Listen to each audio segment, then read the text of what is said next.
Bom, pessoal, estamos em mais uma aula sobre matemática financeira, observar cada nomenclatura que nós trabalhamos aqui.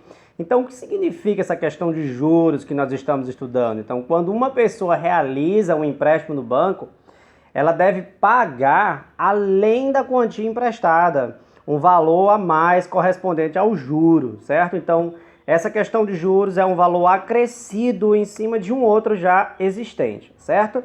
Já vimos aí em algumas aulas as formulazinhas que nós utilizamos no cálculo de juros simples, certo? Mas vamos somente retomar aqui para a gente relembrar essas fórmulas. Bom, para calcular os juros, J aqui de juros, é igual a formulazinha CIT, que nós já conhecemos. Não é isso, professor? O que significa cada nomenclatura dessas? O Jzinho aqui, ó, é os juros. O C é o capital, que é justamente aquele empréstimo que você realizou no banco. Esse I aqui é a taxa. Essa taxa pode ser mensal, ela pode ser anual, ela pode ser ao dia, tá certo? E esse Tzinho aqui representa o tempo, o período que você vai pagar esse empréstimo que você realizou, ok? No final de tudo, você vai ter o seu montante aqui, ó. Que o montante é igual ao capital mais os juros. Então, quem é o montante, professor? O montante é justamente aquele empréstimo que você realizou, mais os juros, mais aquela quantia a mais que você realizou o seu empréstimo, certo? Bom, mas para você calcular o seu montante, você também pode utilizar a seguinte fórmula. Você pode dizer que o montante ele vai ser igual ao capital mais a fórmula dos juros, que é o CIT, tá certo? Nesse caso aqui, você pode trabalhar uma fatoração, ok? Colocar aqui o fator comum em evidência. Observe que esse C está aqui e que também está aqui. Então, eu posso dizer que o montante é igual ao C que multiplica. Como gerar esse C aqui? Multiplicando por 1. Mas já temos um C aqui, que é o fator comum em evidência, e vezes o tempo. Tranquilo? Então nós temos essa fórmula aqui mais reduzida que você pode aplicar aí e calcular diretamente os juros, o valor que você vai pagar ao banco, certo? Então vamos observar aqui a seguinte situação. Por mais que você tenha essa fórmula aqui, nem sempre vem pedindo juros ou montante, tá certo? Tendo todas essas nomenclaturas aqui, tendo todas essas variáveis em mãos, ele pode pedir a taxa, ele pode pedir o tempo, tá certo? E você vai substituindo o que você tem. Então vamos observar esse problema aqui, ó.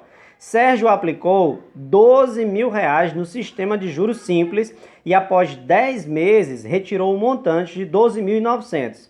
Qual é a taxa mensal de juro que rendeu esse investimento aqui de Sérgio? Bom, observe o seguinte, Sérgio aplicou 12 mil, gente. Então, Sérgio aplicou aqui o capital. Então, o capital aqui, ó, 12 mil. Tranquilo? Esse é o capital. No sistema de juros simples, nesse sistema aqui, nessas fórmulas aqui apresentadas. E após 10 meses, que ele tem aqui o tempo, ó, 10 meses, retirou um montante de 12 mil reais, de 12.900. Então, você tem um montante aqui de 12.900. Tranquilo? Qual é a taxa mensal? Então, qual é a taxa? É o que ele quer aqui, certo? Então, ele vai querer essa taxa mensal, ok? Gente, vale salientar o seguinte. Se você for trabalhar nessa formulazinha aqui, precisa saber quem é os juros. Se o capital investido aqui foi de 12 mil e rendeu aqui 12.900, já dá para saber que os juros foi de 900 reais, tranquilo? Mas vamos aplicar nessa fórmula aqui, ó, certo? Já que o izinho está aqui também, ó, a gente pode encontrar essa taxa, tranquilo? Bom, então vamos substituir aqui. Quem é o montante, professor? O montante é 12.900, então você tem... Outra coisa importante aqui, para a gente já deixar o izinho no primeiro membro, como o montante é igual a toda essa formulazinha aqui, isso quer dizer que toda essa formulazinha aqui, C vezes 1 mais I vezes T, é igual ao montante. A mesma coisa, você inverte os membros aí, isso não vai alterar nenhum sinal, tranquilo? Certo? Bom, agora observe o seguinte. Quem é o capital, professor? O capital aí pra gente vai ser 12.000. Então vamos substituir aqui, ó. Czinho é o capital. 12.000 vezes 1, ok? 1 mais I, que nós não sabemos, vezes 10, que é o tempo, igual ao montante, que é 12.900. Tranquilo? Aqui a gente pode realizar uma propriedade distributiva, certo? Na multiplicação, ó, 12.000 vezes 1 totaliza para a gente aqui 12.000, mais 12.000 vezes I vezes 10 aqui, ó, 12.000 vezes 10I, só acrescentar um zero aqui, vai ficar 120.000 I igual a 12.900. Tranquilo? Bom, aqui você aplica agora o princípio aditivo, não é isso? O oposto de 12.000 é menos 12.000, então você vai ter 120.000 I vai ser igual a 12.900 menos 12.000. Tranquilo? Certo? A gente sabe que não existe aquela linguagem, passou para o primeiro membro, ficou negativo. Não existe isso, essa linguagem na matemática, certo? O que nós temos é o princípio aditivo e o princípio multiplicativo. Tranquilo? Bom, então nós temos agora 120.000 I vai ser igual a 900 quando você realiza essa subtração. Como agora você vai aplicar o princípio multiplicativo, você pode cancelar esses zeros aqui, ó. Cancela esses zeros aqui, ó. 2 zeros aqui, 2 zeros aqui. Quem é minha taxa? Minha taxa vai ser 9 dividido por 1.200. Dividindo isso aqui, gente, nós vamos ter 0,0075, ok? Eu já realizei essa divisãozinha aqui para a gente ganhar tempo. Gente, é importante. Esse número aqui é a taxa, mas essa taxa não está em percentual. Você vai ter que multiplicar por 100, ok? Nesse caso, o izinho aqui vai ser igual a 0,75%. Bom, isso aqui foi a taxa que rendeu esses juros aí que Sérgio conseguiu retirar com a sua aplicação aí, tranquilo? Bom, essa aqui é a taxa, pessoal. A taxa aqui, ó, 0,75%.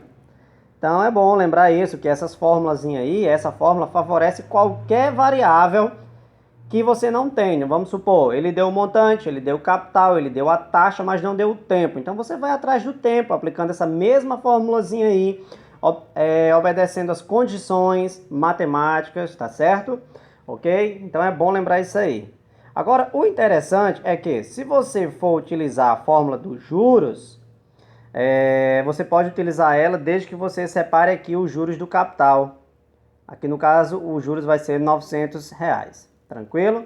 Certo? Então esse aí foi o nosso probleminha para a gente encontrar aí a taxa e ver que isso é possível aplicando a mesma fórmula de juros simples. Tá certo? Dê uma pausa no seu vídeo aí, observem esses cálculos aí para que vocês possam solucionar outros problemas aí futuros, tá certo? Então é bom salientar isso, que juros simples ele é calculado de uma só vez, né? Você, em um determinado período de 10 meses, você já pode calcular os juros simples. Os juros compostos já seria diferente, certo? Mas aqui nós estamos trabalhando os juros simples. Então, lembrando aqui, só retomando isso aqui que é importante. Esse Jzinho aqui, essa nomenclatura, representa o juro, certo? O Czinho aqui representa o capital, ok? Esse Izinho aqui representa a taxa, certo? O T que nós temos aí representa o tempo, ok? E o M pra gente aí representa o montante, que é o valor final, ok?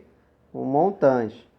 Só lembrando que se você for trabalhar com a fórmula do montante, faz o seguinte, sempre que você for utilizar essa fórmula, e se ele der a taxa, vamos supor que a taxa é de 25%. Lembre de transformar isso aqui em um número decimal, certo? Lembre de transformar esse número em decimal. É só fazer aqui 25 dividido por 100. Você vai ter aqui, ó, esses dois zeros aqui representam duas casas decimais. Então, esse aqui vai ser o izinho que você vai substituir na fórmula do montante. Então, sempre que você utilizar a fórmula do montante, transforme o número que vem em porcentagem em um número decimal. Tranquilo, pessoal?